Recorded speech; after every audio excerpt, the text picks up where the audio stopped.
Graça e paz, igreja. Eu estou muito feliz de estar com este lugar que para mim faz parte da minha casa. Vou dizer para vocês que vocês são quase, este lugar é quase o quintal da minha casa. Eu digo isso com muito coração e carinho aqui, Paulinho, porque todo ano eu tenho estado aqui com essa juventude amada aqui. Tem uma juventude de Deus aí que pode dar um glória a Deus aí? Isso, aleluia. E sempre em acampamentos ou em cultos nós estamos juntos e eu fico muito feliz. E eu estou muito feliz de também poder estar pela primeira vez ao domingo e compartilhar aqui com a grande família. Isso é um privilégio compartilhar da palavra de Deus e assim como o irmão, como é que é o nome do irmão que estava ministrando louvor aqui? Falou do meu filho, Felipe. O grande Felipe estava aqui compartilhando do meu filho. O grande é um elogio, não pensa outra coisa, tá? Então o Felipe, ele tá, Deus abençoe a sua vida, Felipe. E ele tá falando do meu filho, você cutucou, então aí. Falando do meu filho, tá vindo ali, ele não ouviu nada. Realmente, ultimamente, meu filho, ele tem 3 meses de idade. Fez 3 meses essa semana e obviamente no meu Instagram e redes sociais ultimamente só se tem foto dele, não tem foto de mais nada, porque eu sou um pai biruta pelo filho de verdade. Eu tenho um negócio com meu filho, eu não consigo, parece que parte do meu oxigênio é um cheiro na bochecha dele. Então eu dou um cheiro na bochecha dele, já estou com força para continuar fazendo as coisas que eu preciso fazer. E aí eu fico impressionado porque eu me sinto tão motivado com meu filho e posto fotos do meu filho. E eu fico vendo que isso é exatamente o que eu posso ver na palavra de Deus, a forma como Deus nos trata, porque em todo tempo Deus está falando do relacionamento que nós temos com Ele e da preciosidade que é a nossa vida com Ele. O tempo inteiro, se nós enxergarmos do Antigo Testamento, o Novo Testamento, Deus está desenvolvendo, expressando o seu coração em amor à sua vida.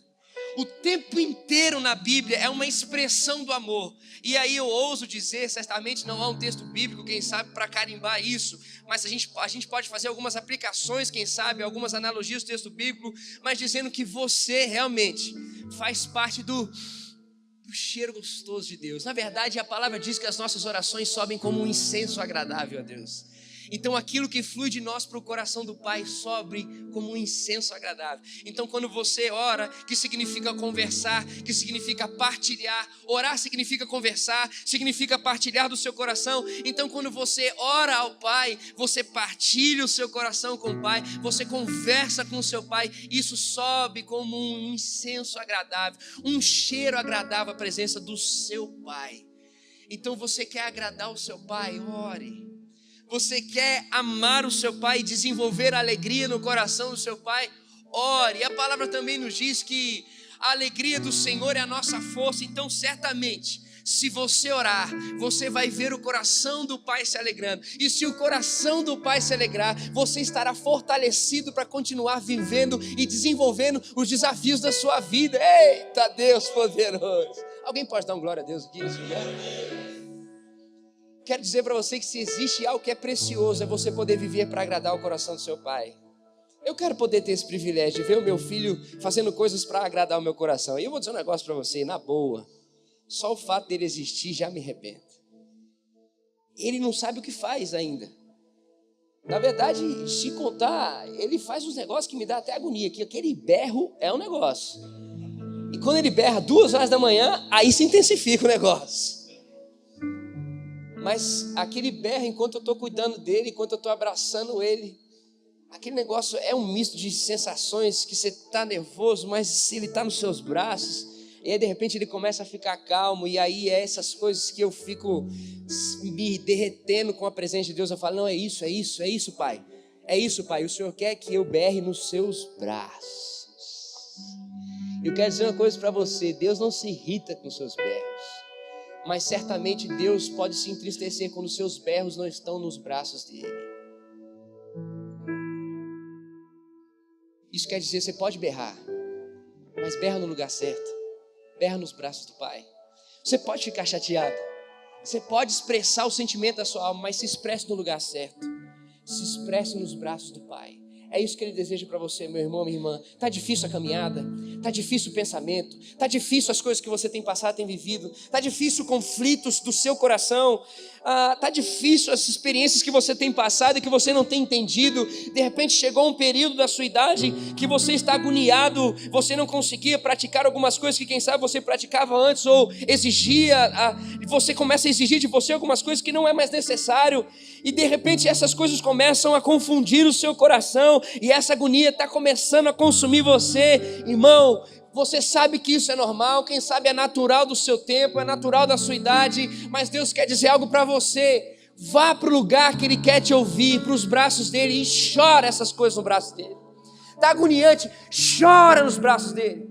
Você, quem sabe, não está com essa experiência ainda tão grande na sua vida, você está no meio dessa caminhada da sua vida, e você então está com desafios na sua própria vida, e você está agoniado com esses desafios que estão consumindo os seus objetivos de vida. Deus está dizendo assim: eu conheço o seu coração, vem para mim e chora nos meus braços. Eu sei o que você precisa e eu cuido de você, vem para mim e chora nos meus braços. Você que está no início da sua vida, você que é jovem, você que está com perspectivas de vida, sonhos, quem sabe já até iniciou com algumas frustrações, ou está com algumas expectativas que precisam ser ajustadas, e você está agoniado, não sabe se vai por aqui, ou se vai por aqui, ou se segue aqui no meio, não sabe se ouve essa pessoa, ou se ouve essa pessoa. Você que está em crise com essas coisas, sabe o que Deus está dizendo para você? Vem falar dessas crises nos meus braços, chora para mim, chora para mim. Eu digo isso porque é isso que eu vivo. Sabe por que eu desfruto do amor de Deus? Porque eu choro para Deus. Eu não desfruto do amor de Deus simplesmente quando eu vejo a resposta vindo e as coisas se arrumando e se ajustando. Eu desfruto do amor de Deus quando eu consigo chorar para Deus. Eu conheci um verdadeiro amigo, como diz aquela música. Conheci um grande amigo, ele é filho de Deus Pai. O seu nome é Jesus Cristo, nele a gente pode confiar. Então eu conheci esse amigo, e a gente conhece, e a gente afia e ajusta relacionamentos na hora da crise, é ou não é? Então eu conheci o meu grande amigo, porque eu passo por crise, em cima de crise, em cima de crise, em cima de crise. Mas eu tenho um lugar onde eu consigo chorar, eu tenho um lugar onde eu consigo ser suprido, eu tenho um lugar onde eu consigo ser abastecido. E nessa noite o que eu venho dizer para você é só isso. Pode chorar, mas chore no lugar certo. Chore no colo do Pai. Porque esse choro no colo do Pai faz toda a diferença. Se você chorar sem estar no coração do Pai, vai acontecer igual aquele cidadãozinho lá. Vai continuar gritando pra caramba. Você vai ver, com Deus você vai continuar gritando muito. Sem Deus. Agora com Deus, o seu choro vai parar. Com Deus, o seu choro vai ter resposta. Com Deus, o seu choro vai ter um abraço. Sem Deus, o seu choro não vai parar. Que você possa viver essa intimidade com o Senhor em nome de Jesus. Eu quero pedir para você abrir a sua Bíblia em 1 Coríntios capítulo 3. Nós vamos falar, quero ter esse desafio de compartilhar um pouco da palavra do Senhor. Enquanto você abre a palavra, eu tenho certeza que muitos aqui já sabem esse capítulo de cor até.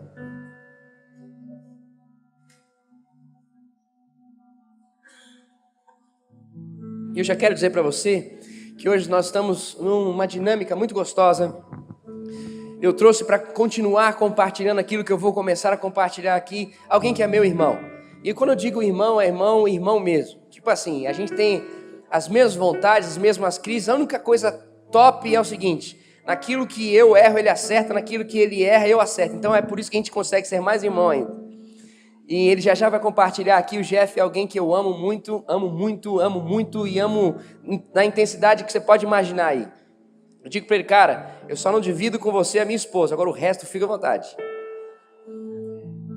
E ele vai compartilhar porque ele é alguém que vive isso que eu estou compartilhando com você aqui. E ele é alguém que vive isso que nós vamos começar a compartilhar aqui. E ele tem frutificado sobre isso. Você quem sabe não me conhece, meu nome é Igor Juncker, eu sou pastor de jovens universitários da Igreja Batista do Povo lá em São Paulo. Tenho esse desafio de pastorear uma moçada muito louca, uma moçada que vive dinâmica muito doida de vida. Eu tenho essa carinha um jovenzinho aqui, mas eu já tenho meus 31, mas é jovem ainda. Vou fazer 32 esse ano. Mas esse desafio, então, há 5 anos eu assumi esse desafio de pastorear os jovens universitários. Então nós temos trabalhado com muitas dinâmicas, e aí quem sabe em um outro momento a gente pode compartilhar as várias dinâmicas que temos compartilhado. Mas então só para você saber, de onde é esse menino? Eu sou filho de pais missionários. Os meus pais são missionários da Igreja Metodista do Brasil e eles vivem inteiramente para o ministério. Para vocês terem noção, eles são responsáveis pelo ministério de oração de 140 igrejas. Então eu cresci no lar que a vida é simplesmente 100% para o Senhor e para a obra do Senhor. Mas eu digo para a obra do Senhor no significado de trabalhar entendendo o propósito de Deus, e não porque é trabalhar dentro da igreja. Porque você pode continuar na obra do Senhor sendo dentista, sendo advogado, sendo um administrador, um diretor de empresa, e aí vai. A questão é, qual é o propósito de Deus para a sua vida? Viva esse propósito de Deus para a sua vida. E esse é um ministério que meus pais desenvolvem, então eu cresci no fogo da oração, irmãos. Eu estou na pegada, presta atenção, eu vim do esquema metodista, a bênção demais, e hoje batistão. Então, irmão, eu tenho toda a pegada da tradição de ficar aqui. Mas aí, a tradição do fogo metodista juntou com a tradição do fogo batista, e aí saiu esse menino doido. E eu sou doido pelo fogo celestial. E eu vou dizer para você que o fogo celestial já está pegando você e vai pegar muito mais intensamente enquanto compartilharmos a palavra de Deus. Então você não fique acanhado, não. O Espírito Santo vai começar a queimar os negócios aí, você vai ficar à vontade cada vez mais em nome de Jesus. Deixa o Senhor começar a mudar e transformar aquilo que precisa de ser transformado. Que os nossos paradigmas sejam quebrados e viva o Espírito Santo. Que flua a liberdade do Espírito Santo em nome de Jesus. Que você viva a dinâmica que o Senhor tem para nós nesse culto em nome de Jesus. Que o fogo do Senhor pegue você assim como pega eu também em nome de Jesus. Eita Deus, aleluia, vamos embora. Quero compartilhar então com vocês esse desafio de falar sobre o amor. Por que eu gostaria de compartilhar? E nós vamos usar 1 Coríntios capítulo 13, que fala sobre exatamente o amor. Mas é porque nós temos visto que nós estamos vivendo um período em que a artimanha de Satanás tem sido esvaziar o conteúdo das palavras. Então, nós temos visto Satanás tentar esvaziar o sentido de algumas palavras que nós vivemos hoje, e é certamente uma das que ele tem minado, é a palavra amor. Ele tem conseguido diminuir a intensidade e a veracidade do que significa amor. E isso tem influenciado a nossa sociedade. Tem gente que entende que amor é um coração que bate forte. Então quando o coração começa a bater forte, fala assim, rapaz, eu tô amando muito essa pessoa, que meu coração tá batendo forte mais para essa pessoa. Tem gente que imagina que amor é sentir um cara frio. Meu irmão do céu, olha só, rapaz, eu acho que amo essa mulher. Olha como arrepia o negócio. Tem gente que acha que amor é algo filosófico, é você começar a ter compreensões que vêm do grego, compreensões que vêm da filosofia. A filosofia pode explicar verdadeiramente o que é amor. Uma pessoa que é romântica, começa então, essa pessoa é a pessoa que vive o amor. É uma pessoa que começa a expressar de uma forma romântica os seus sentimentos. Queridos, essas coisas, elas são simplesmente, quem sabe, algumas expressões, mas isso não define o amor. E esse século tem sido dominado e tragado achando que essas coisas definem o amor.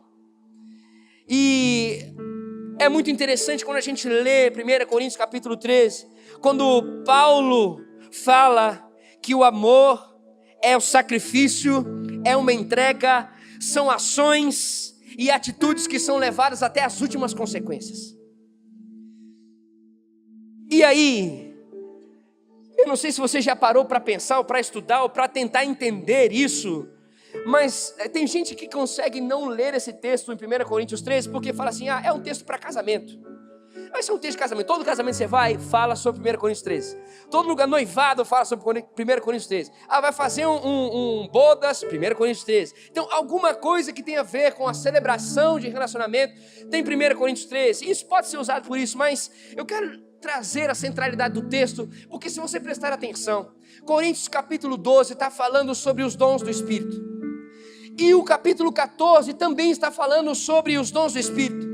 Então Paulo está conversando com a igreja sobre a aplicação dos dons do Espírito, a aplicação dos dons espirituais, as pessoas que estão buscando os dons, uma igreja que tem se dado a busca de dons, a manifestação dos dons proféticos, a manifestações de dons de fé e tal, no capítulo 12. Aí de repente no capítulo 13, discorre sobre amor. Aí acabou o 13, volta a falar sobre dons no capítulo 14. Por que isso está acontecendo? Se você prestar bem atenção no capítulo 12, a igreja de Corinto está andando orgulhosa porque existem dons extraordinários. A igreja está se enchendo de dons, a igreja está crescendo esses dons. Só que à medida que essa igreja começa a se encher dos dons, as pessoas começam a achar que eles são melhores uns dos outros. As pessoas começam a achar que tem uma proximidade maior com Deus do que o outro, que quem sabe não tem o mesmo dom que ela. As pessoas começam assim envaidecer e acharem que estão acima do padrão cristão. E aí, esse negócio começa a dominar, e aí vem então Paulo no capítulo 13 e mostra que a igreja, mesmo com esses dons, está dividida. Mesmo com todas essas coisas que estão sendo vividas, a igreja não está unida, a igreja não caminha junto, a igreja não consegue construir, a igreja vive rachada com grupinhos, com divisões, com preconceitos. Então, o capítulo 13 é um texto que condena a igreja. É uma chamada de atenção na igreja dizendo: escuta, vocês não estão entendendo o que é viver a essência do cristianismo. Vocês não estão entendendo o que é viver a essência de tudo isso que está sendo derramado sobre vocês. Preste atenção. E aí agora nós vamos ler esse texto, e eu quero que você entenda que Paulo está dizendo assim: o exercício e a prática dessas questões espirituais sem o amor vai continuar dividindo a igreja.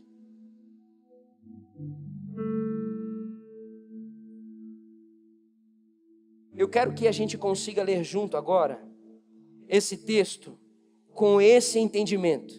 Há uma chamada de atenção de Paulo, há uma condenação de Paulo para a igreja neste capítulo.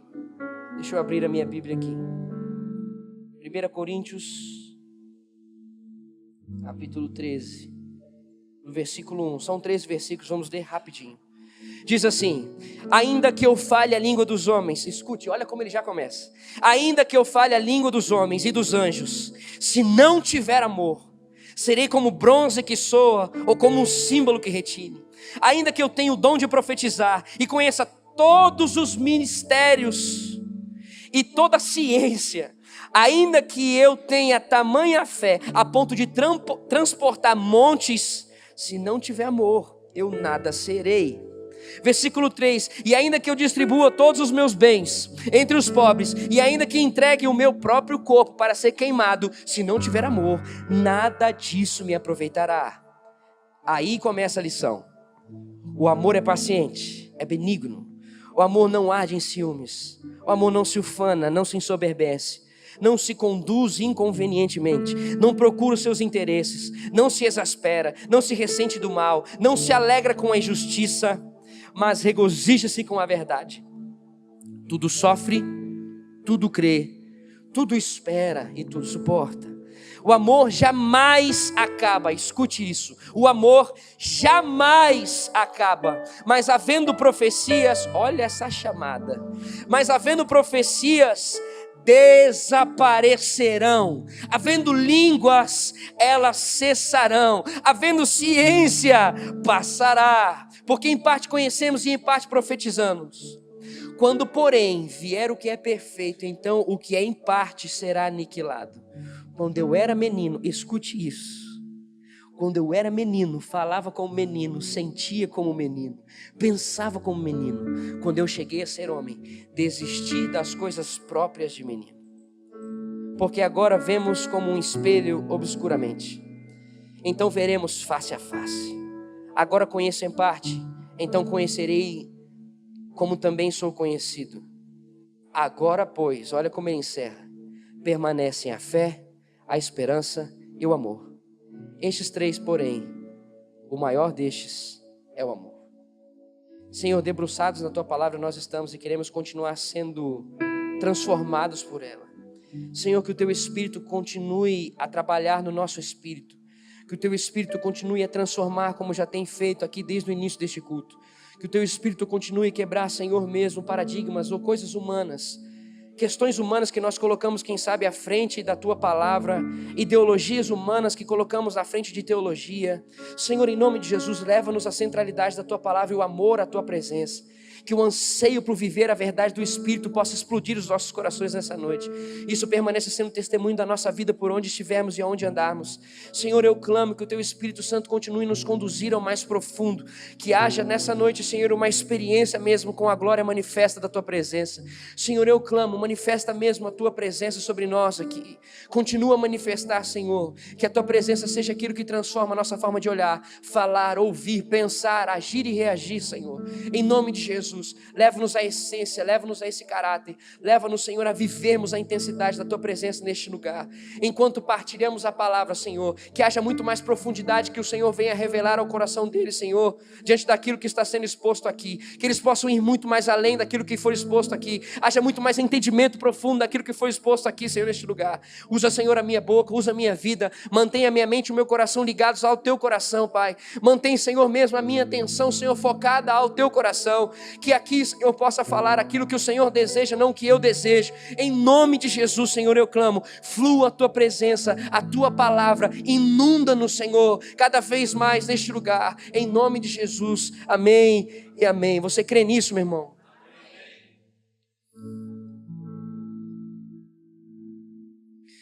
Os primeiros três versículos falam sobre o significado de não se ter amor.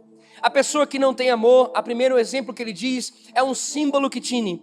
Por que Paulo usa isso? É um sino, algo que fica fazendo um barulho, pé, pé, pé, pé, pé. Um bronze, esse símbolo, ele era usado para cultuar naquela época alguns ídolos. E esse som era um som que enchia muito a paciência das pessoas. E aquele som tocava de uma forma constante, e aquilo lá enchia as pessoas que estavam ao redor. E Paulo então começa dizendo, se você não tiver amor, se você não viver a intimidade com o Pai e as suas atitudes não forem fruto do amor, você vai ser como aquele símbolo que enche o saco.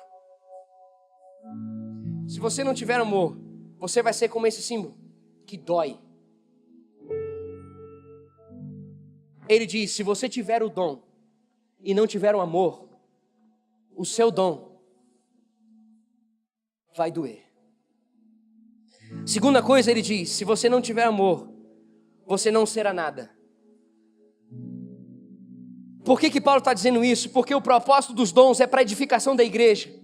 O propósito dos dons é para que pudesse unir a igreja, para que a igreja pudesse viver como o corpo de Cristo. E aí ele está dizendo, se você não tem amor, o dom que você tem não consegue unir o seu coração ao coração de ninguém. Se você não tiver o amor, você não consegue ouvir o que é para fazer com esse dom que eu te dei da minha parte. Então você não consegue fazer nada que edifica. Você não é nada. Sem o amor, você não é dirigido por mim. E se você não é dirigido por mim, você não consegue ser nada. Também diz que se nós não tivermos amor, não teremos ganho com nada. Nessa época, muitas pessoas se sacrificavam para os ídolos. As pessoas matavam crianças, achando que então seriam mais bem vistas ou teriam uma maior moral diante das pessoas. E aí Paulo está dizendo, não adianta você sacrificar ou mostrar que você consegue se entregar, sem que isso seja verdadeiramente fruto do amor. O que ele está querendo dizer aqui? Não adianta você ficar pagando o preço de ficar acordando mais cedo para ir para a igreja nos cursos de oração, ou abrindo mão daquilo que você gostaria de ficar fazendo, ou curtindo para ir para um culto, ou para ir para uma vigília, ou quem sabe abrir mão de uma alimentação para jejuar, e aí ficar aí passando fome, até esfregando na cara dos outros que está jejuando faz um mês. Ele está dizendo, se você fizer qualquer coisa e não for fruto da sua intimidade com Deus, isso não adianta de nada, você não tem ganho nenhum. Se o seu jejum não for fruto de uma experiência que você tem com Deus e que te leva a despojar a sua vida, o seu sacrifício não for fruto de uma intimidade que você tem com Deus para entregar para Ele, então esse sacrifício não vale de nada. Sem amor, o seu dom é como aquele sino que chega a doer. Sem o amor, você não consegue ser alguém. Sem o amor, você não consegue ter retorno nenhum de nada. Segue o versículo 4 fala sobre as virtudes do amor. E no versículo 4, então, nós temos o entendimento do que é o amor. O que é o amor? Ele diz que o amor é paciente e o amor é benigno. Que coisa linda! Paulo está dizendo, o amor, ele é paciente e benigno, dando uma ideia de é algo que se estende, é algo que não tem limite, é algo que vai correndo, é algo que a capacidade de suportar, ela não se acaba. O amor é algo que dura para sempre. E o interessante é que ele diz, esse sentido do ser paciente e benigno é no sentido de suportar. Então é você ter um ânimo que não acaba e você continuar suportando aquela pessoa do seu lado, continuar investindo naquela pessoa do seu lado. E eu acho muito interessante porque quando Paulo fala paciente, a gente tem que entender o sentido que esse texto está trazendo para nós, porque é o seguinte, se você prestar bem atenção, hoje em dia, aí eu já quero aqui até entrar no contexto dos queridos amados jovens. Hoje em dia você tem paciência para ver seriado? Você fica lá, meu irmão, eu não sei, cara, eu vou dizer um negócio para você, eu só consigo assistir seriado que já tem o fim das temporadas.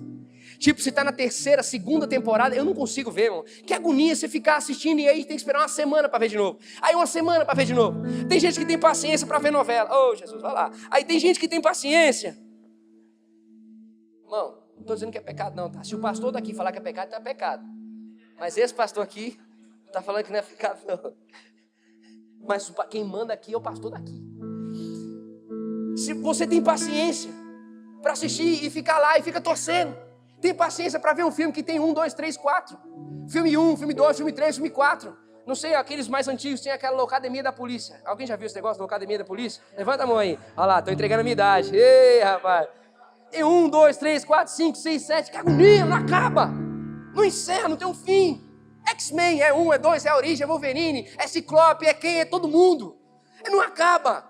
Então você tem paciência para jogar, vai jogar um videogame, fica lá 50 horas jogando videogame para passar aquela bendita daquela fase. Tem paciência para ficar rodando no shopping para escolher um sapato, aleluia, as irmãs, glória a Deus. Tem paciência. E Paulo está dizendo, não é paciência para as coisas. A paciência que eu quero dizer para você, o amor, o foco é a paciência para vidas. Porque tem muita gente que acha, está vendo, eu estou vivendo o amor, estou sendo paciente aqui em esperar esse filme acabar. Quem disse que eu não sou paciente? Estou esperando esse filme acabar aí, já 2 horas de filme, ó. O filme é 2 horas e meia, meu Deus do céu. Tá vendo essa série que não acaba aí? Eu estou esperando essa, tá vendo? Eu sou um cara paciente. Quando Paulo diz, o amor é paciente, a paciência é voltada a vidas. É você conseguir suportar sem limite vidas. O verdadeiro amor suporta sem limite vidas.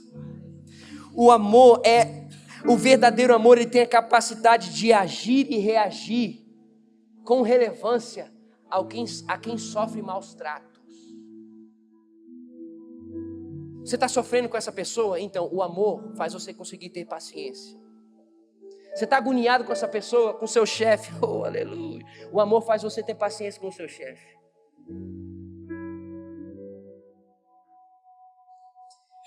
Também no versículo 4 nós começamos a entender o que não é amor.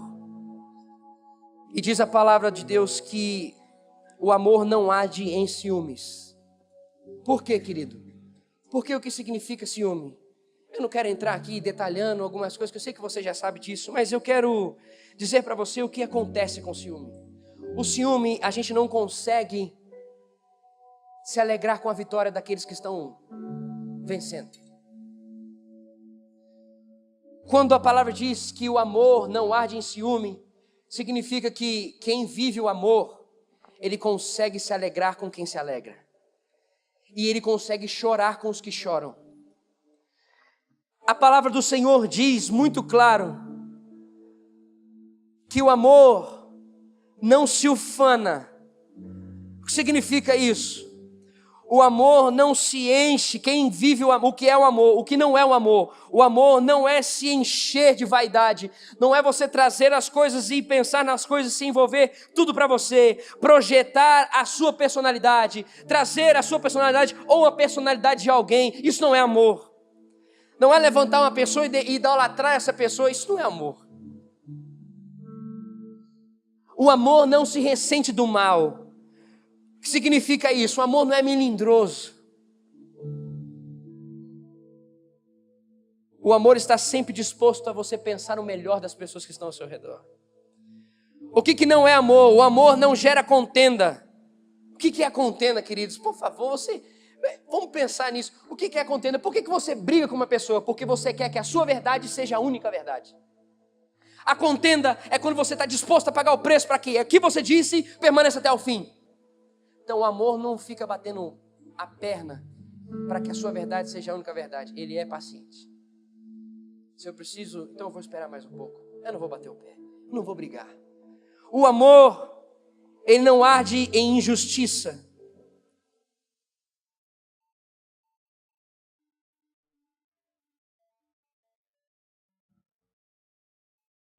Esse negócio tá pegando tão forte aqui, né? Hoje em dia, no nosso país. O amor, ele não é injusto. E eu vou dizer uma coisa para você, nesse sentido do texto, se você prestar bem atenção à cultura da época, capítulo 5 de Coríntios está dizendo, de 1 Coríntios, diz que o filho do pai dormia com a madrasta. Então, existia uma desonra entre as famílias. Existia uma crise entre as famílias. E ninguém arrumava nada. E as coisas deixavam assim mesmo que acontecesse.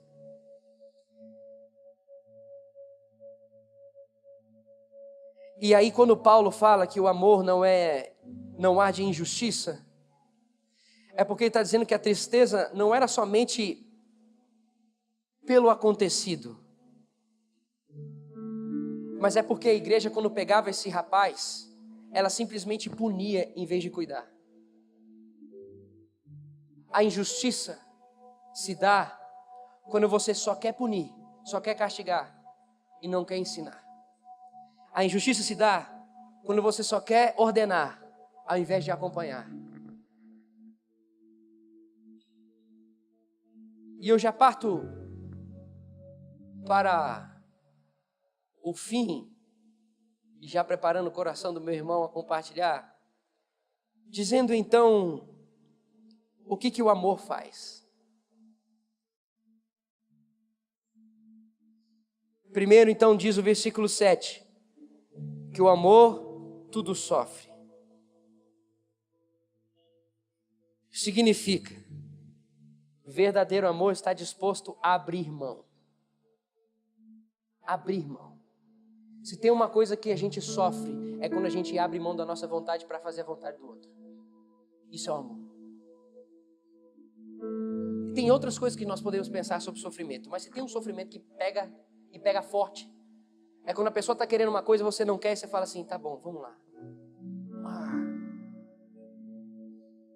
É quando você diz, eu não ganhei essa luta. Ficou também na vontade dele.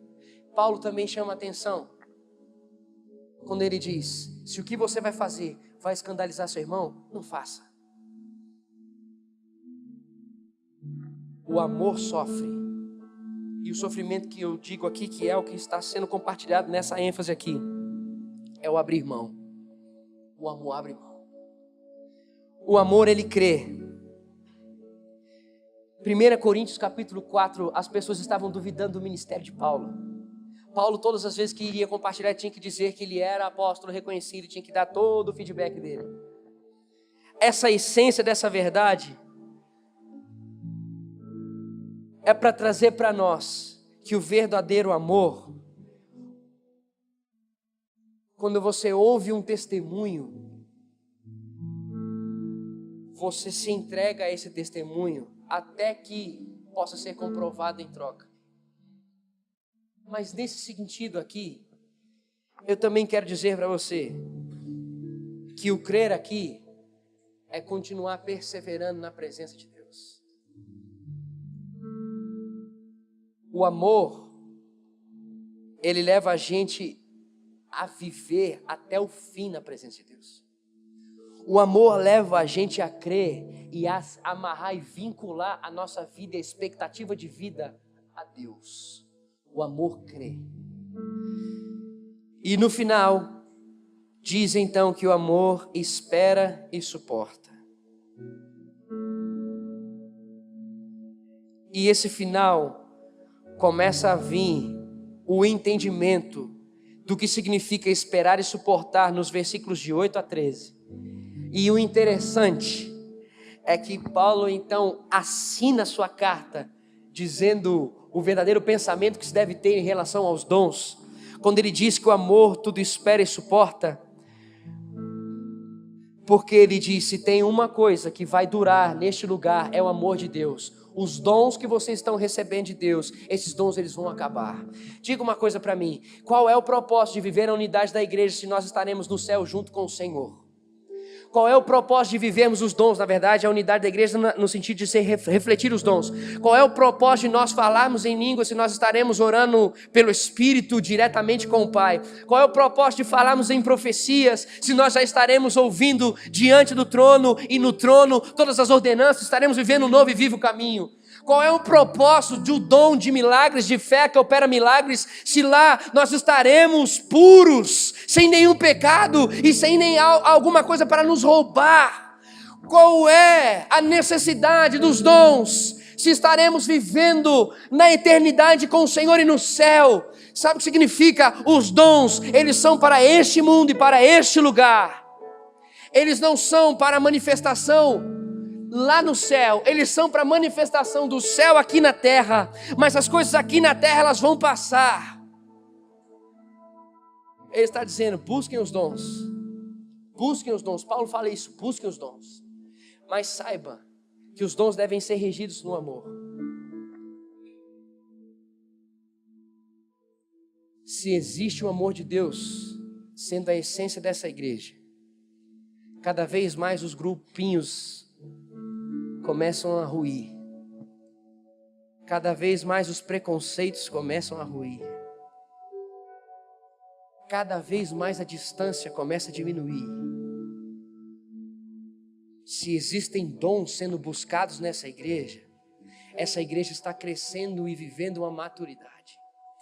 Se existem dons, porque os dons vêm para a maturidade da igreja, vem para a unidade da igreja, vem para o fortalecimento do corpo. Por isso é necessário se buscar os dons, por isso é necessário ter experiências espirituais e buscar os dons incessantemente.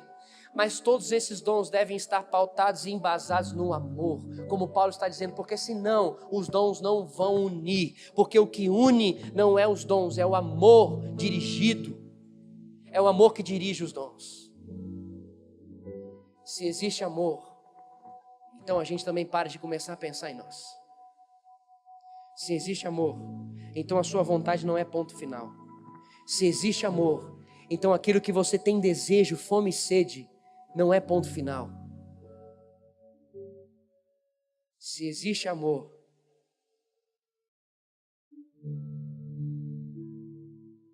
essa igreja vive depois dessas paredes.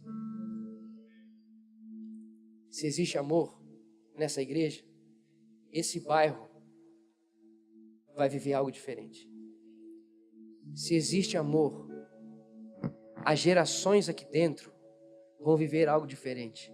Se existe amor, a comunhão com as pessoas desse bairro vão conseguir viver coisas diferentes. Se existe amor, essa igreja vai mostrar o que é o reino de Deus para Campinas.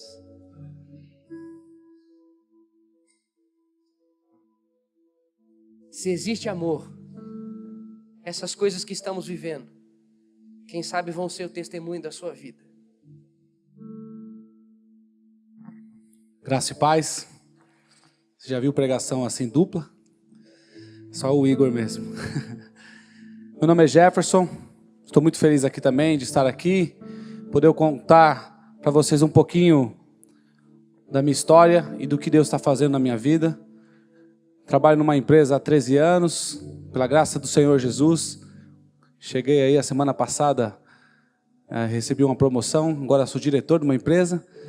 E uma das primeiras pessoas que eu liguei foi o Igor, que além de meu pastor, eu sou discípulo dele, é meu amigo, que escuta minhas alegrias e as minhas tristezas também. E eu vou contar para vocês algo que começou na minha vida aproximadamente em 2003.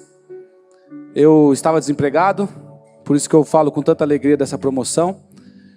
Em 2003 estava desempregado e por ter muito tempo vago, eu falei, vou para a rua, vou entregar marmita na rua. Juntei algumas pessoas da minha igreja e comecei a ir para a rua. Minha mãe fazia comida na minha casa e eu ia para a rua. Moro ali na região de... Agora não mais, mas morava na região de Adema, Jabaquara. E saía na rua entregando marmita e começou a crescer o trabalho. Chegamos a ter 40, 50, 60 marmitas todas as quartas-feiras. E aí eu comecei a arrumar algumas confusões para minha mãe. Porque... eu comecei a perceber que só entregar a marmita na rua estava pouco. Eu alimentava as pessoas nas ruas e ele continuava na rua. E eu ia dormir na minha cama e ele continuava na rua. E eu comecei a perceber que eu estava alimentando o vício das pessoas nas ruas. Falei, tem alguma coisa errada. E aí eu comecei a arrumar uma confusão para minha mãe, porque eu comecei a levar alguns moradores de rua para minha casa. E aí tinha algumas vezes minha mãe acordava... tipo 1h da manhã, limpando o olho assim, eu olhava assim e falava, filho, quem está tomando banho? Eu falei, mãe, eu não sei o nome dele, mas vai passar uns dias com a gente aqui. Isso foi começando a viver, ser uma sequência na minha família. Então de vez em quando eu estava lá, meu pai, daqui a pouco aparecia um cara, o que você está fazendo aqui? Não, sou amigo daquele aquele menino lá, que menino? E o cara não sabia nem meu nome direito. Mas isso começou a acontecer, e eu vou encurtar porque a história é muito longa, senão eu vou ficar aqui muito tempo. E aí eu comecei a entrar e olhar e falar assim, eu posso fazer mais. Eu posso fazer mais. Porque desde quando eu me converti, eu sabia que existia realmente um amor, que ele transborda sobre as nossas vidas. Existia um amor sobre a minha vida, da onde eu saí, da onde minha família saiu. E eu sempre fui muito louco por Deus, muito louco pelas pessoas. E eu falei, eu quero mais. E aí eu entrei meio numa indignação. Falei, eu não quero mais ficar só entregando marmita nas ruas. Não é isso que eu quero. Tem que ser algo a mais. E aí por um tempo eu parei com esse trabalho. E por falar em amor, naquela época eu achei que eu tinha encontrado o amor da minha vida. Fiquei noivo e estava tudo certo para casar. Uma moça muito bonita, uma moça de uma igreja também, mas não era da nossa igreja, assim, era da Adventista, então tinha alguns pensamentos complicados e diferentes. E nessa época eu comecei a ir para a rua, mas não para entregar marmita. Eu estava num culto como esse aqui, num sábado à noite, e saí muito tocado. Eu não lembro exatamente a palavra, mas eu saí muito tocado. A palavra de Deus entrou no meu coração de uma forma maravilhosa. E todos os sábados a gente saía para comer pizza com o pessoal da igreja. Aí eu falei, não, hoje eu não vou comer pizza com vocês. E para onde você vai? Eu vou para debaixo da ponte. Mas o que você vai fazer lá? Eu vou comer pizza com os meus irmãos lá.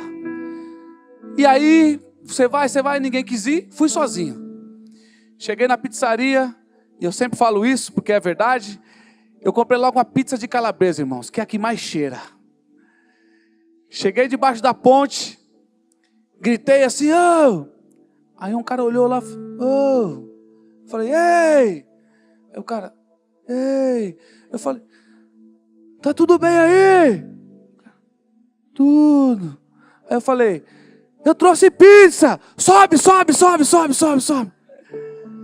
Subi com a pizza, abri aquela pizza de calabresa, aquele cheiro espalhou assim, de um lado, e eu sou um cara que não tenho medo de rato. De um lado tinha ratos, do outro havia fezes. Eu olhei no rosto daqueles meninos, tinha 3 meninos totalmente destruídos pela vida, com as mãos pretas, esconderam o cachimbo de crack no bolso. E eu falei, antes de comer essa pizza, nós vamos orar. Aí o cara falou, você é pastor? Eu falei, não, eu não sou pastor. E fiz a oração com ele, peguei meu primeiro pedaço, porque senão não sobra nada, e compartilhei a pizza ali com eles, e comecei a falar do amor de Cristo. Comecei a trazer esperança para o coração daqueles jovens. Comecei a falar desse amor que invade a igreja, desse amor que invadiu o seu lar um dia. Comecei a compartilhar isso que nós vivemos todos os dias aqui, que os pastores nos ensinam, que nós ao abraçar um irmão, nós sentimos esse amor. E aqueles meninos começaram a chorar, a se derramar, e aquela presença de Deus, e aquela coisa maravilhosa. E aí eu fui embora para casa. Mas eu não conseguia dormir, porque eu falava, não é só isso. O evangelho não é só isso, não é só pregar e ir embora para minha casa com a minha meta de cristão batida. Eu fui lá e dei comida para as pessoas, e eu não conseguia dormir aquela noite. Acordei 6 horas da manhã, levantei, despertei, fui para a padaria, comprei um pote de café e pão com mortadela, porque também cheirava bem. Fui no mesmo lugar, voltei lá, os caras falaram, o que você está fazendo aqui? Esconderam o crack novamente, falei assim, vim aqui, porque eu vim tomar café da manhã com vocês. O cara falou, você é louco? Eu falei, não sou louco, vamos orar. Orei de novo com a mortadela, aquele cheiro de mortadela, e comecei a comer com eles ali, e eu falei, Deus me mandou aqui, mas não só para dar alimento para vocês, mas para dar o alimento espiritual. Deus me mandou aqui para tirar você da rua. O cara falou, mas eu não tenho dinheiro para ir para uma clínica. Eu falei assim, eu vou pagar do meu bolso. Você é louco mesmo? Eu falei assim, não tem loucura maior que o amor de Deus.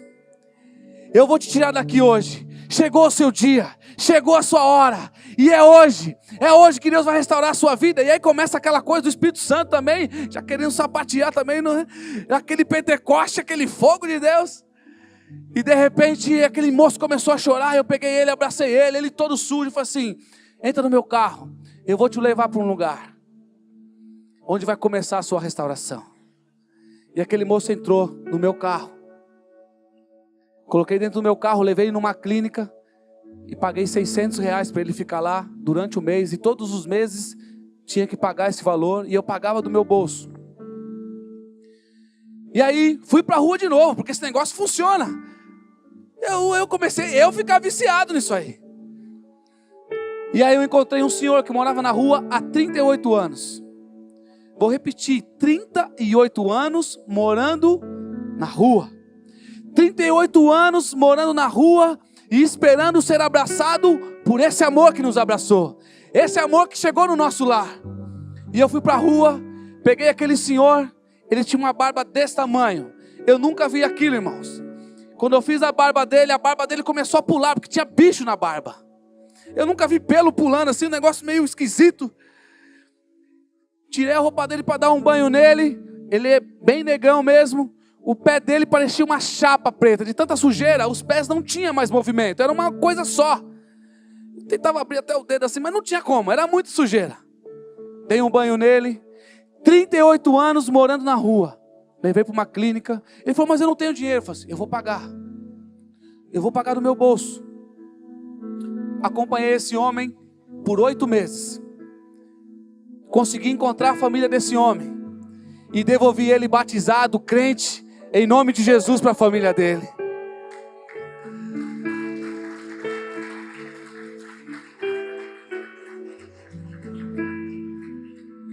E aí eu fiquei viciado nisso. Comecei a ir para a rua. Todos os domingos de manhã. Batia lá debaixo de uma ponte. Café e pão com mortadela. Eu queria levar esfirra do Habib's, que também cheira bastante. Mas eu achei que não ia fazer bem para os meninos. Então foi com pão com mortadela mesmo. E ia lá e comecei a tirar 1, 2, 3. Primeiro ano, em nome de Jesus, consegui tirar 18 pessoas das ruas. Eu vou falar de novo para você dar um glória a Deus de verdade. 18 pessoas das ruas. E com essa mesma conversa, sentava com os caras e começava a compartilhar, e dar risada, e abraçar. E ia beijar muitas vezes. E aí eu ganhei um apelido. Qual é o meu apelido? Pastor. E aí, pastor? E aí? Então tá bom, sou pastor agora. E comecei a abraçar esses caras. E comecei a ver a transformação de Deus naquele lugar. E todas as vezes que eu chegava nesse lugar, eles paravam de usar crack. E se alguém queria dar uma baforada, o outro dava um tapa. O pastor tá aí. Respeita o pastor. O pastor chegou. E eles ouviam a palavra de Deus. E todas as vezes que eu ia na rua, eu conseguia tirar uma vida. Levava para uma clínica. Pagava do meu bolso. E não era porque eu tinha muito dinheiro não, irmãos. É porque algo movimentou dentro da minha vida. Existe uma palavra viva dentro da igreja. Existe algo maravilhoso dentro da igreja. E a igreja sou eu, a igreja é você. Existe um lugar que o Espírito Santo de Deus resolveu morar. E não foi nos planetas, não foi no fundo do mar, mas foi dentro de mim, dentro de você, igreja. Isso começa a movimentar dentro de mim, eu não consigo ficar parado. E comecei a ir lá, e tirava um, e tirava outro. E realmente fazia. Tirava do meu bolso, por quê? Porque o amor de Deus, ele constrangia a minha vida. E o dinheiro não pode me dominar. E aí no segundo ano, mais ou menos, consegui tirar mais 22 pessoas das ruas. Sozinho. Eu, o café e o pão com mortadela. E o Espírito Santo de Deus sempre junto. E o Espírito Santo de Deus, o amor de Deus invadia aquele lugar. Enfim, estendi e fui para Cracolândia. Comecei a tirar pessoas da Cracolândia. E logo recebi o mesmo apelido. Olha o pastor aí. E eu chegava lá na Cracolândia, como chego ainda lá, sou bem conhecido lá. Aqui em Campinas ninguém me conhece, mas na Cracolândia me conhece. E aí, no outro ano, tirei por volta de 25 pessoas das ruas. E fui tirando e colocando numa casa de recuperação, acompanhava esse pessoal. Quando saía, alguns voltavam para a rua, infelizmente. Mas muitos deles iam se encontrar com a sua família. Encurtando, irmãos, chegou um dia, eu estava com 5 pessoas nessa casa, pagava R$600 por mês. Falei, puxa vida, né? Estou começando a apertar. Isso faz uns 5, 6 anos atrás. Está apertando. Vou conseguir pegar mais uma pessoa da rua. Vou chegar lá e falar, pastor, porque a clínica era cristã. Falei, pastor, deixa eu colocar esse rapaz de graça aí. Né? É mais uma alma. Falei, não, aqui não. Se não pagar, não entra. Falei, mas é uma alma. Ele falou assim, é uma alma, mas custa R$600.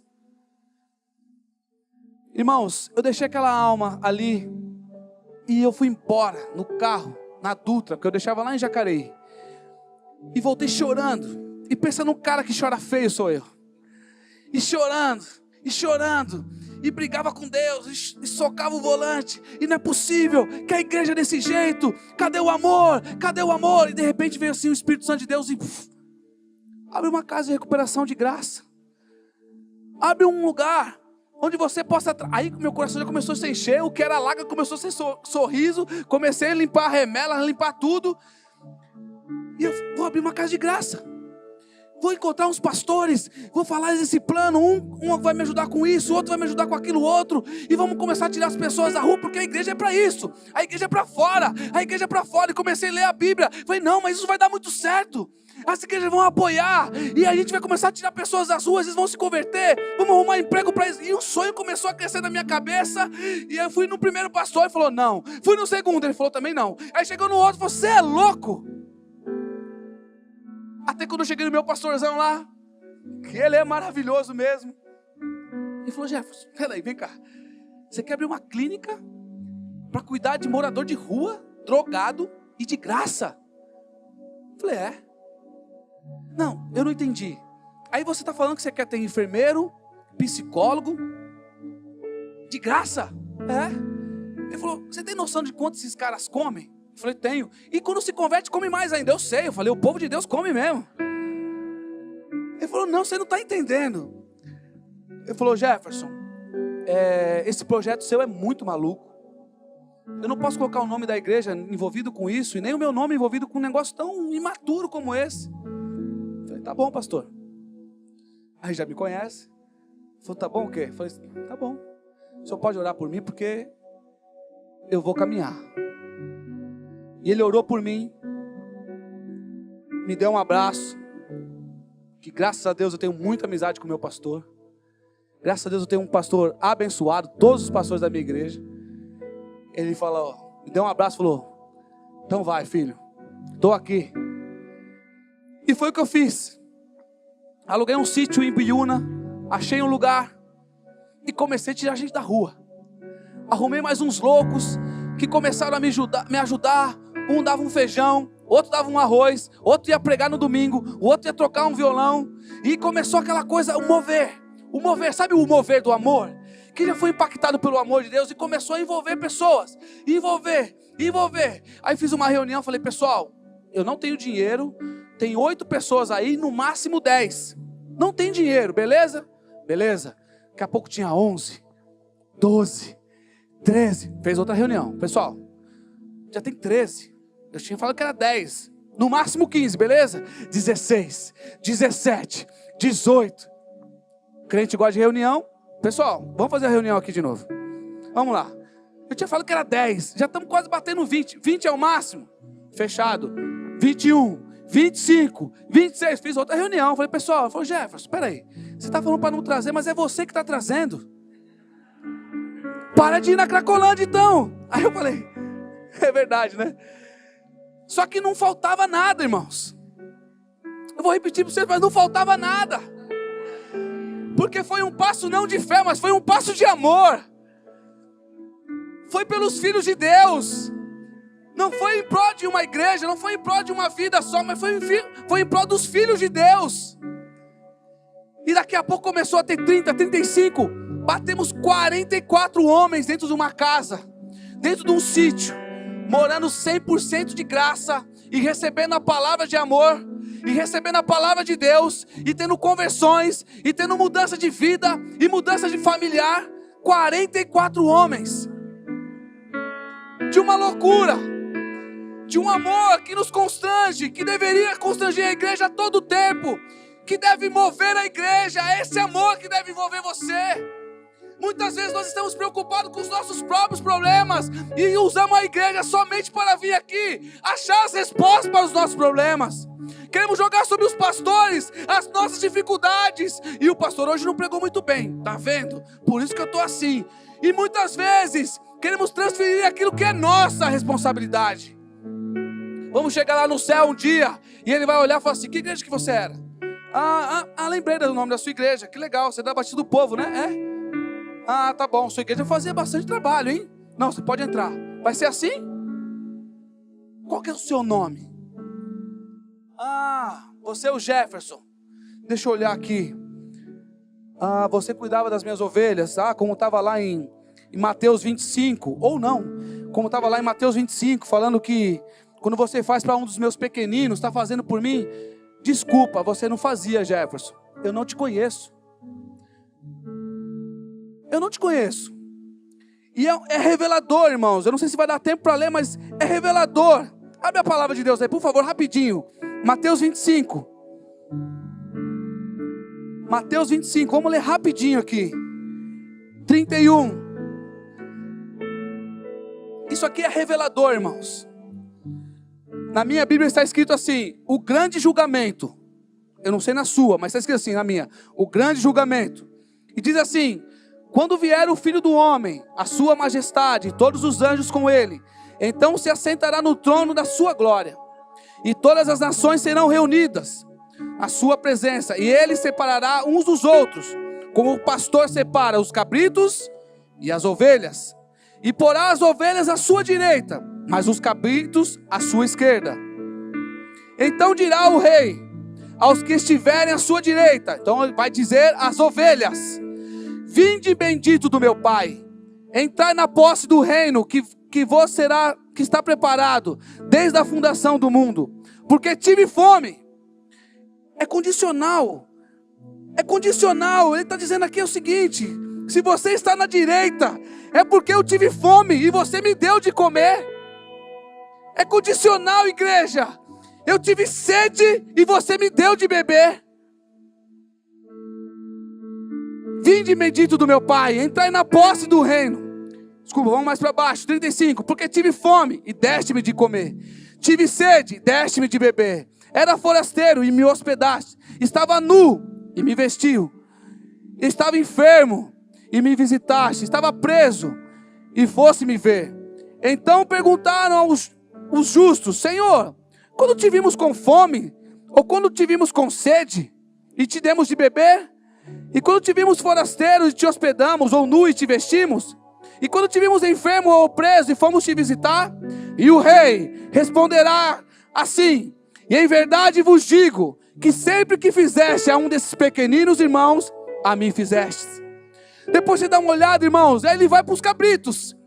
E os cabritos ele começa a explicar assim: e você que não fez, que está à minha esquerda como um cabrito, você não vai entrar aqui porque eu não te conheço. Existe um amor que só tem dentro das igrejas. Existe um amor que está só dentro de mim e de você. Não dá para falar que os governantes de Campinas, de São Paulo, ou do Brasil, ou do mundo, têm que fazer essas coisas. Existe um amor que está sobre nós. E esse amor é para ser transbordado lá para fora. Transbordado lá para fora. E aí, irmãos, um dia recebemos uma visita. Estávamos com 44 homens na casa. Recebemos uma visita da Anvisa. Pensa num povo abençoado. Gente, a Anvisa é um povo assim. Quando você receber alguém da Anvisa, você já pode dar um sorriso. É bênção de Deus. A Anvisa foi olhar, olhou. Falou: esse prédio aqui está averbado ao terreno? Aí um olhou para o outro: eu não sei. Peraí. Aí ligamos para a dona lá: não tá não. Você tem 17 dias para sair daqui, você e todos eles. Eu falei: peraí. Aqui é tudo de graça. Nós estamos cuidando desses meninos, estavam nas ruas. E ele falou a uma mulher muito abençoada. E ela estava no sapato vermelho. Eu fiquei com trauma de mulher de sapato vermelho. Desculpa, não sei se tem alguém com sapato vermelho aqui, mas eu fiquei traumatizado. E a mulher de sapato vermelho olhou para mim e falou: isso não é problema meu. Ou você tira todos daqui, ou você vai ter que responder judicialmente. E foi uma grande dor.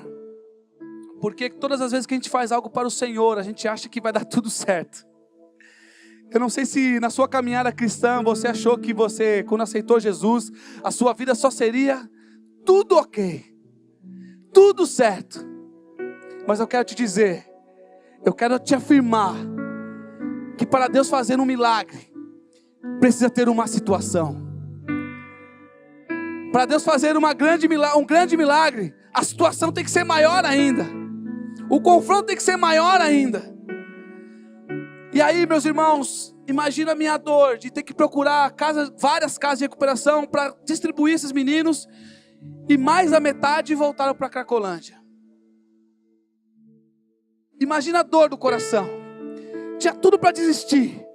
Assim como você talvez tenha muitas coisas que te façam querer desistir. E eu comecei a me entristecer, mas me fortalecer em Deus. E graças a Deus nós temos amigos e pastores que nos apoiam. Quantas vezes eu fui chorar com aquele cara ali, e eu choro feio.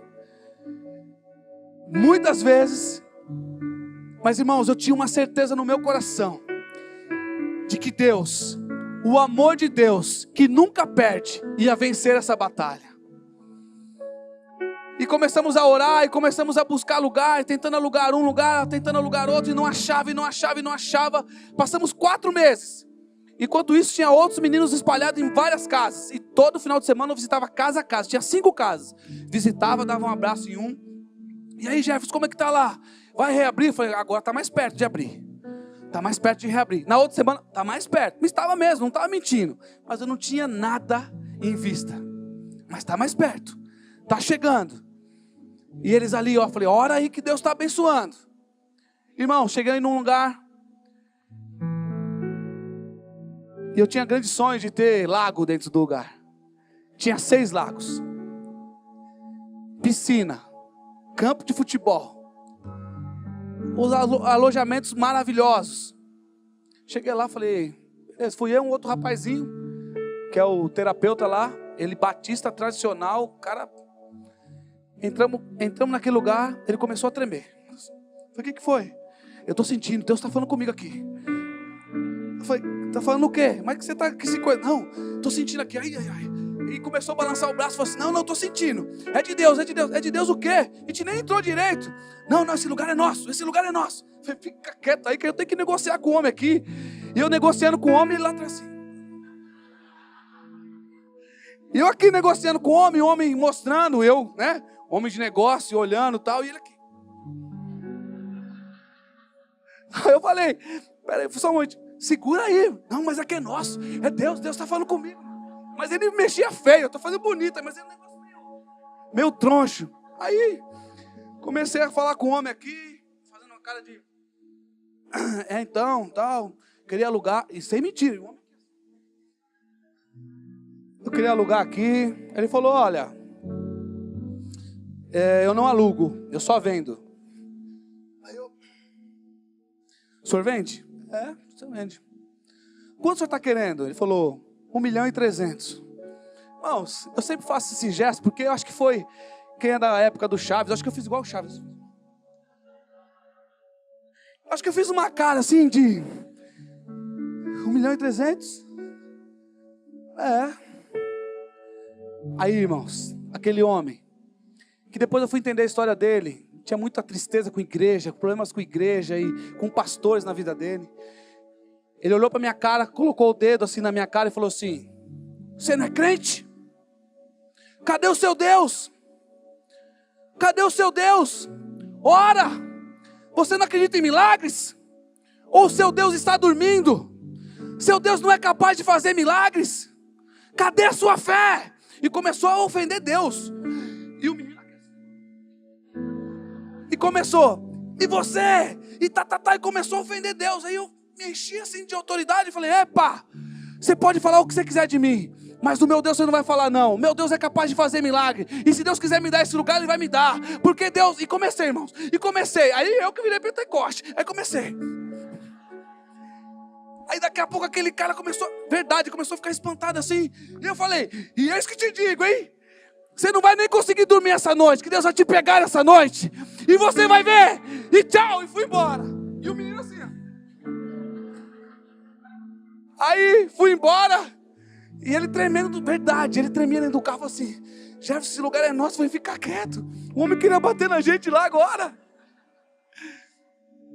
Aí daqui a pouco...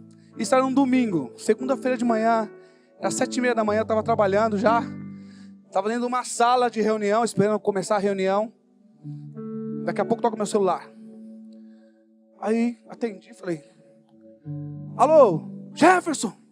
Oi, é o Rafael. Oi, sou Rafael, tudo bem? Tudo, Jefferson, esse lugar aqui é seu. Falei, o quê? Esse lugar aqui é seu. Eu falei, é meu mesmo, é meu. Ele, é seu, é meu. Eu falei, Jefferson, eu não consegui dormir a noite toda. Aconteceu um negócio aqui comigo, Deus mexeu comigo, você precisa vir aqui conversar comigo. Esse lugar é seu, é meu mesmo, é meu. Tum, desliguei. E não tinha dinheiro. Não tinha dinheiro, irmãos. Eu falei, agora deu mesmo, né?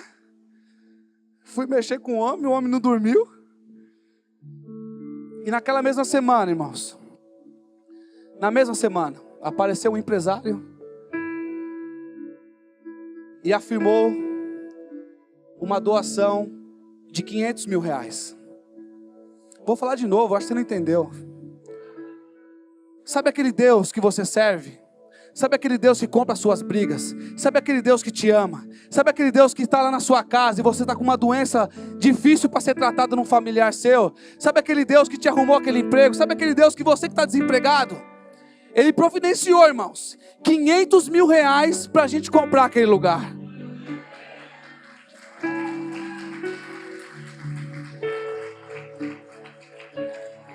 Tem internet aí? Tem internet? Entra no Google aí, põe projetoeuacredito.org. Enquanto isso eu vou falando aqui. projetoeuacredito.org. Ah, irmãos, aí eu voltei lá. Voltou eu e o irmão do bracinho. Chegamos lá. E aí? Você estava falando do meu Deus aí? Não, que eu não sei o quê. Você precisa ver aí. O que a gente vai fazer para você comprar esse lugar? Eu falei assim, ó. É 1.300.000.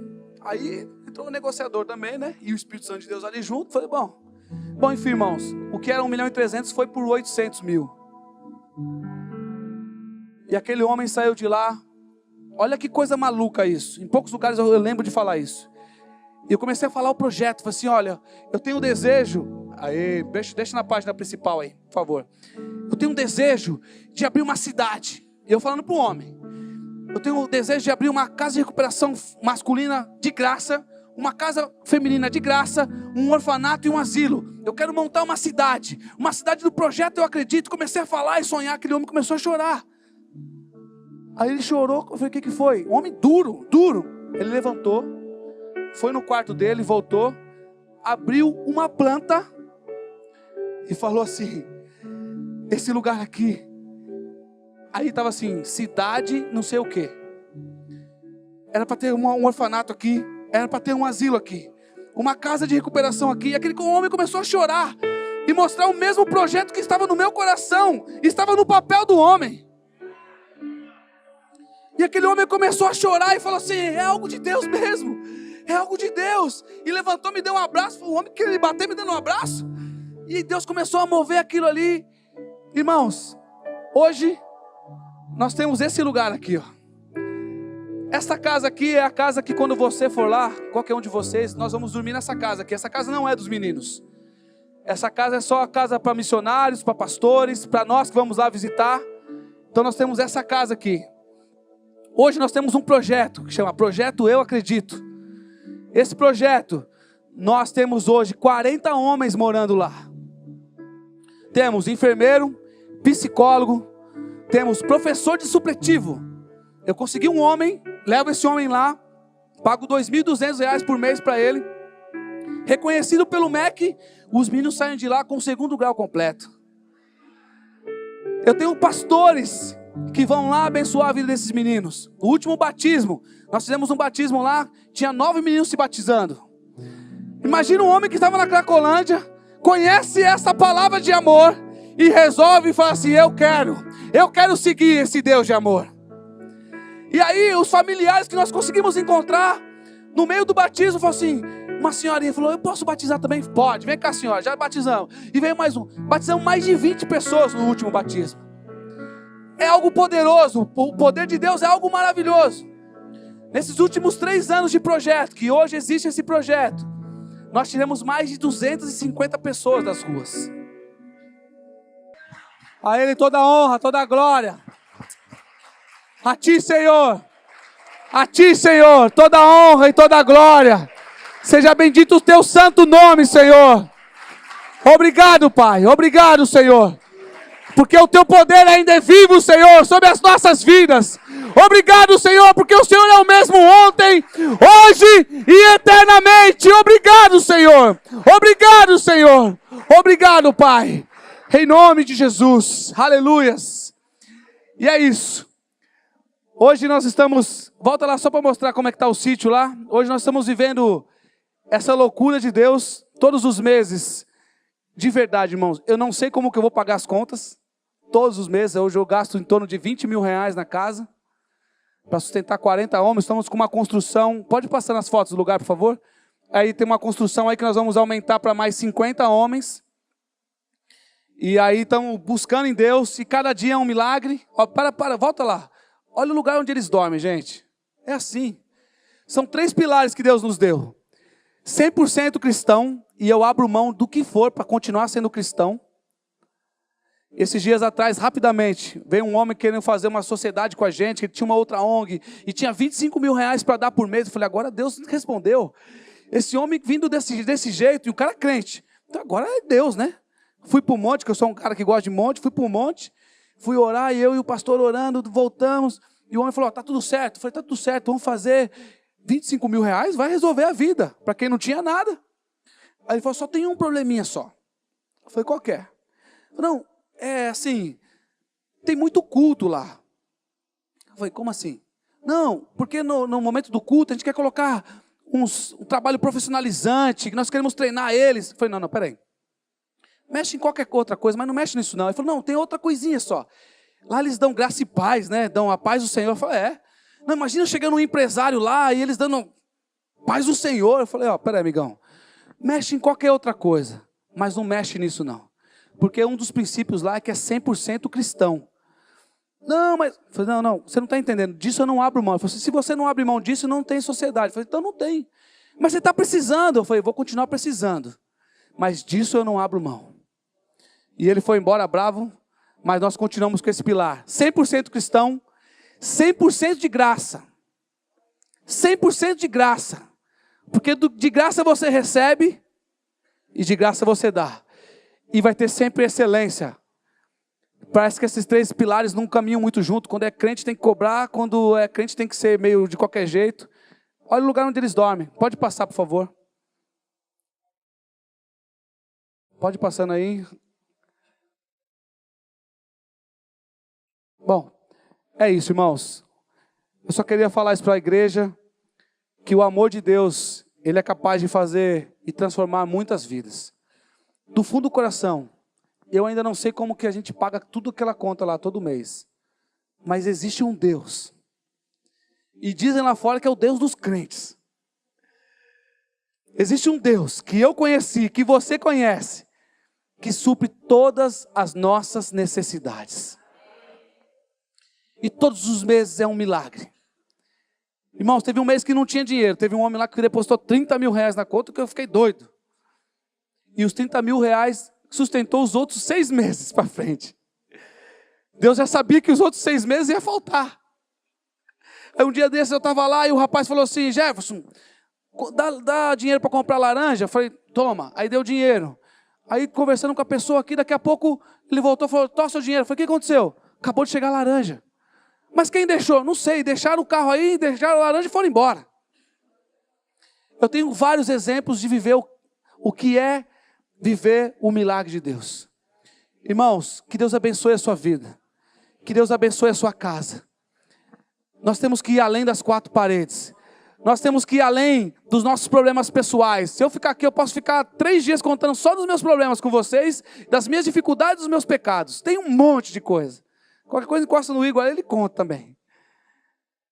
Mas eu quero te dizer, eu posso ficar aqui 20 dias, 30, 1 ano, contando das maravilhas do que Deus tem feito. Não deixe nada parar você, irmãos. Não deixe nada parar você, porque Deus tem uma obra com cada um de nós. E deixe esse amor transbordar para fora das 4 paredes. Que Deus abençoe você e a sua casa, em nome de Jesus. Amém.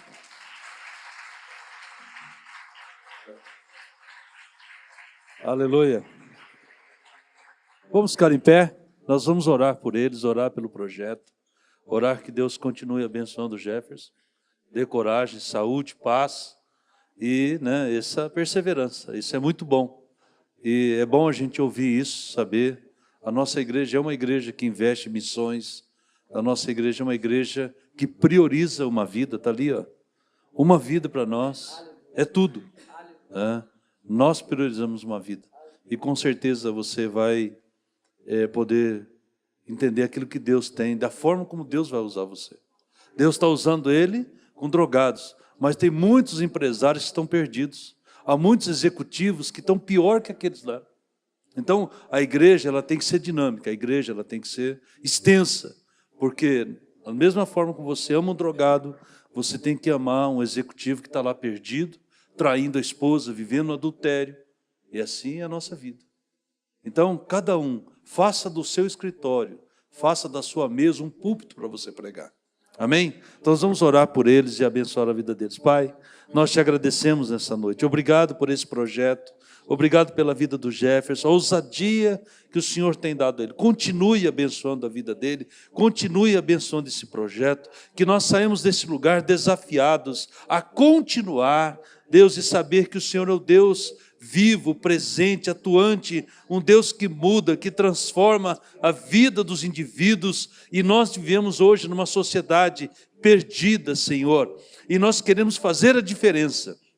Então, abençoa os meus irmãos. Obrigado pela vida do Igor, pela vida do Jefferson. Que o Senhor continue abençoando ali o trabalho, a igreja, o ministério. Em nome do Senhor Jesus, os recursos venham mesmo e que cada vida que colocar o pé naquele lugar, ela sairá transformada, abençoada, em nome de Jesus. Amém e amém. Vamos aplaudir Jesus?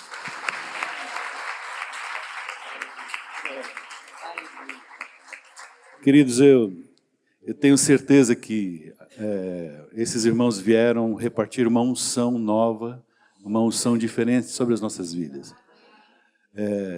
Eles nem sabem o que está acontecendo aqui, mas nós estamos enfatizando 5 ministérios durante alguns meses. Nós falamos sobre o ministério profético em abril, estamos falando agora em maio sobre o ministério pastoral, e o próximo mês vai ser sobre evangelismo. E não tinha que ser diferente essa transição de um mês para o outro. E eu creio que vocês vieram deixar nessa igreja uma unção para que nós possamos entrar naquilo que Deus tem para nós. Vocês acreditam nisso também? Vocês poderiam levantar suas mãos nessa hora e dizer: Pai, nós queremos receber o que os teus filhinhos vieram trazer nessa noite. Nós reconhecemos esses ministérios, reconhecemos a autoridade que o Senhor tem colocado nos seus corações. E, Pai, nós queremos que eles repartam conosco desta unção nesta noite. A unção, Senhor, do amor de Deus nos nossos corações. Pai, nós desejamos isso como igreja, nós desejamos isso como indivíduos, como famílias. Pai, nós queremos que esta igreja seja uma igreja que toque a cidade, toque a nação, Senhor. Oh, Pai, nós queremos ter a prática que foi trazida nesta noite. Nós queremos ir para fora destas paredes. Nós não sabemos direito como, quanto, mas nós queremos receber isso, esse amor prático, esse amor, Pai, que toca uma vida, Senhor.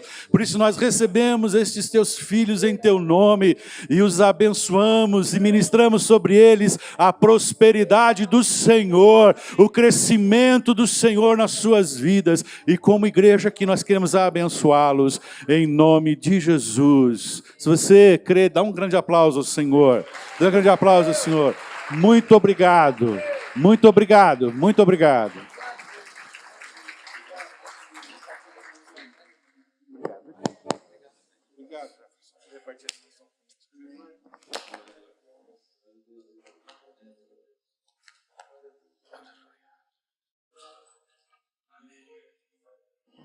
Amém, irmãos? Deus abençoe. Abraço 50 pessoas aí e vamos embora.